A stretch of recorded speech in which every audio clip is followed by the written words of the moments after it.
Alors, on va essayer de résumer. Le temps ne passe plus. T'as l'air accablé, non? Parce que je viens de vivre des centaines et des centaines de mardis de suite et ça ne s'arrêtera jamais. Alors oui, je me sens accablé. La sauce. Quoi? Le café d'abord, et j'ai apporté la sauce forte pour la... Oh, c'est trop bête. Merci. Face à cette coïncidence stupéfiante, Sam, avec un air grave, lui dit que ce n'était pas la première fois. Il avait vu Dean mourir 2 fois et il n'en pouvait plus. Tu te crois sûrement drôle, mais c'est plutôt lourd ce que tu fais là. Sam Winchester se maquille.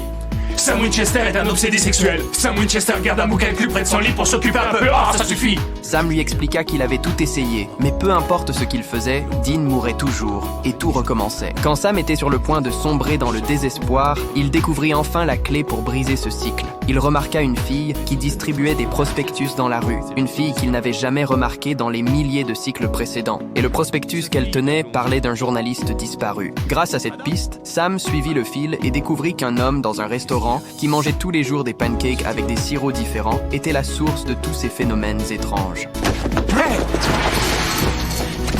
Hey, je sais qui tu es, ou plutôt ce que tu es. Ne me tue pas, je vous en prie. Sam... Ça m'a demandé des siècles avant de trouver, mais j'ai réussi. Quoi? Je me suis rappelé ta façon de faire. T'en prendre à de gros vaniteux, t'amuser à les ridiculiser. Je sais que c'est ça qui te plaît. Oui, d'accord.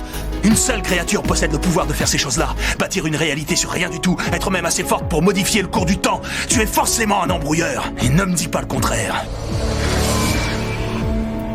Alors là, mon gros, tu te vantes. Pourquoi tu fais ça? 1. Oui, c'est très drôle. Et 2.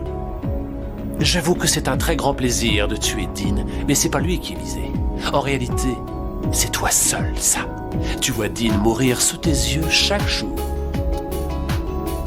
Et pour la vie, Ça, tu vas le payer cher. il te faudra combien de temps pour ouvrir les yeux? Tu ne peux pas sauver ton frère.